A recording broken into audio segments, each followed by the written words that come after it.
Hi, Libra Sun and Rising. It's Raina here, and here are three things I want you to know for the rest of 2025. We have gotten to the 1/3 of the year mark, and it's been, I feel like it's gone by in a flash.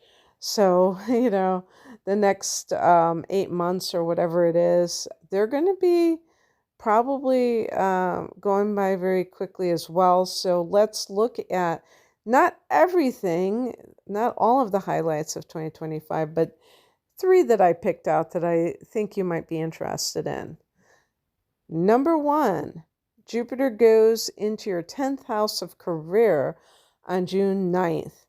Jupiter goes into Cancer on the 9th of June, and Cancer is your 10th house of career.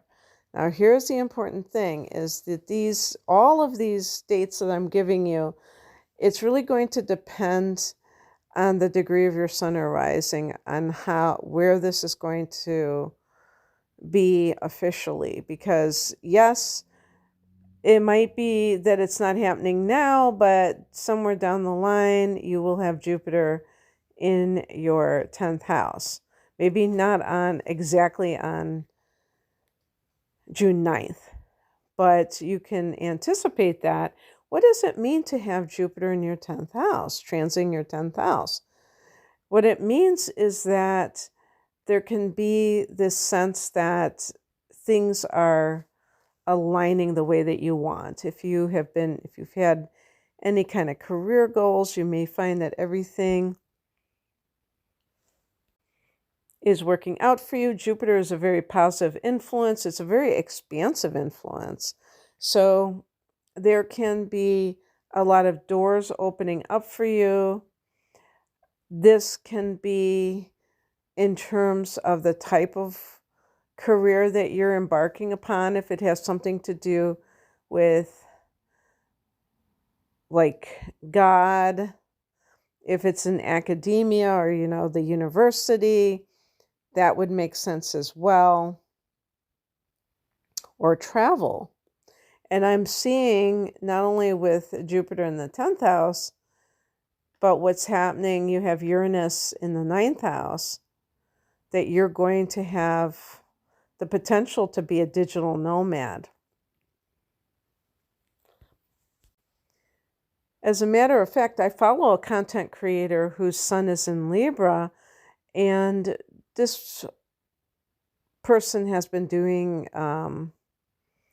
spiritual content for years, so it isn't anything new, but they do tend to travel around on their spiritual journey. So, yeah, that could be something that is particularly going on, where you have to maybe Jupiter in the 10th is you get the opportunity to travel. If you work for somebody else, they give you the opportunity to travel for your work.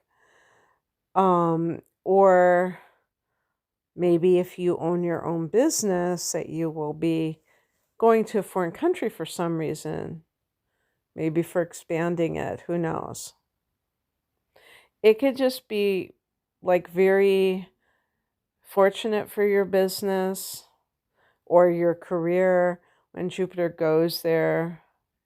Jupiter has a 12 or 13 month transit, so you're going to have this for quite a while. Number two, Uranus goes into Gemini on July 7th. So Uranus has been in Taurus for years.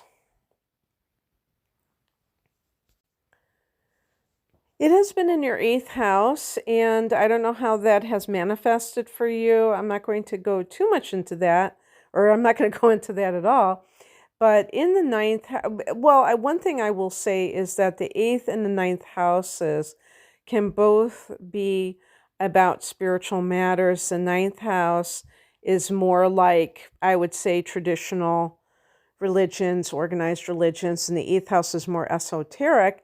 And Uranus is very unusual, so you may have gone down some unusual rabbit holes on a metaphysical level. And now that Uranus is in the ninth house, it can, Uranus is a very erratic planet. It's a very unconventional planet in a conventionally philosophical ninth house.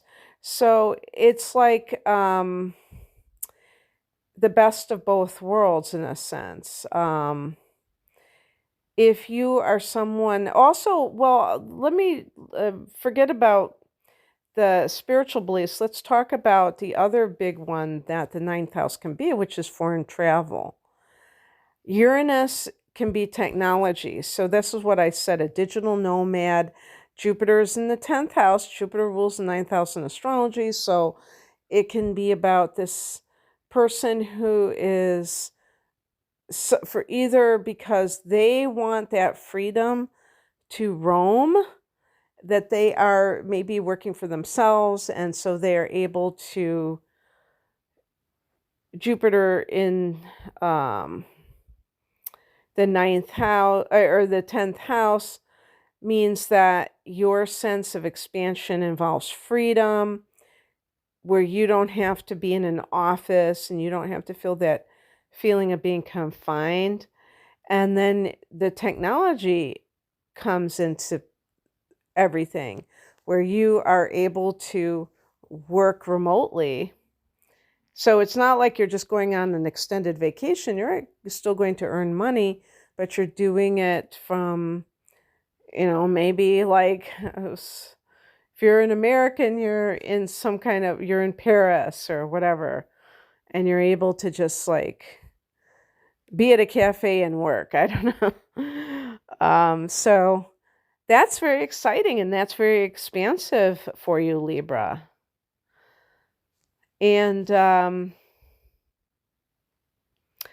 other thing about the ninth house is it can be publishing. So this could be maybe you're even self-publishing, because Uranus is about technology, and with the technology we have, we don't have to have that middleman. We can do things for ourselves thanks to technology.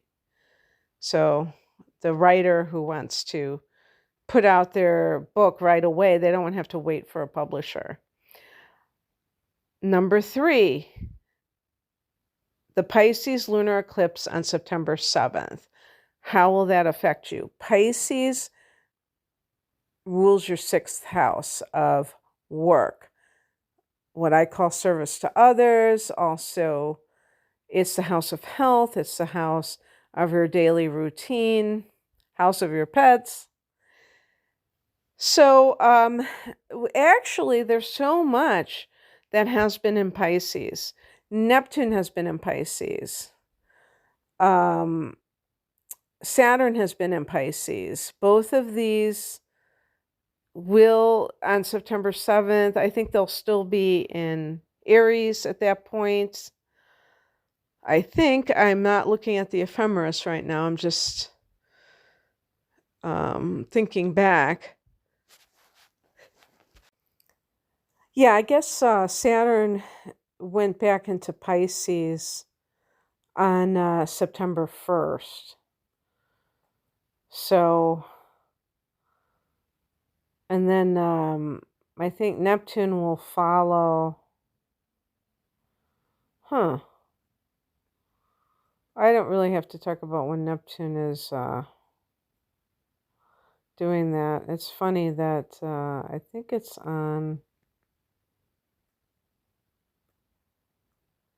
October 22nd, if I'm not mistaken. Right. October 22nd. That both of those planets are going to go back into the 6th house in the fall of 2025. So at the time of that lunar eclipse, you're going to have Saturn having gone back into that 6th house. So what is it about that 6th house that is so intense? Well, this is about your what you're doing in terms of work. Isn't it funny Libra, that Jupiter goes into your 10th house in June, and then you have this lunar eclipse in your work sector. The lunar eclipse can be letting go of something. So in order to expand, a lot of times there's something that has to be let go of because it's no longer relevant to your life. And so you may find that what it is that you're doing changes. You may find that your routine changes. And the reason that that can be very important is because you may be used to a certain way of life that, is maybe you're going to radically change how you do things. And it may turn out for the best. Maybe it's going to be quite a change, but you may find that it's something that is quite positive when you look back on it. This can also just be in terms of you finding yourself and how you serve other people, because a lunar eclipse can bring about some kind of revelation, a spiritual download of sorts. And this is in the area of your dharma, or, your sense of purpose in this lifetime, like what you came here to do. And it may be one of those things that you never even, who knows, maybe it'll be something that you never even dreamt of, that wasn't on your bingo card, that you feel like, wow, this is what I'm meant to do. There's other possibilities. I mean, this can be like if you have been struggling to leave a job for some reason, that is resolved on your behalf. This could even be a major promotion in your work. It all depends on how what's going on in your life, how this will play out. Alrighty then, Libra, that's what I have for you. I hope that this is just like a sneak peek. It's not everything that's going on for the rest of the year, but just, it's kind of fun to look ahead. I hope that you enjoyed this. If you'd like a personal reading, I have chart analysis, transits for the upcoming 12 months that are personal for you in your life. If you're listening for Sun in Libra, understand that your rising sign is often used in predictive purposes, a natal chart. And that, is something that, I do chart readings, but I also do transit readings, and I combine those as a package deal. So altogether, it's like at least 2 hours, and it's for a special price. And if you like the tarot, I have like a 3 reading combination called the whole enchilada. I also have career readings, love readings. You can find out more information at the link below. Thanks for listening. Bye.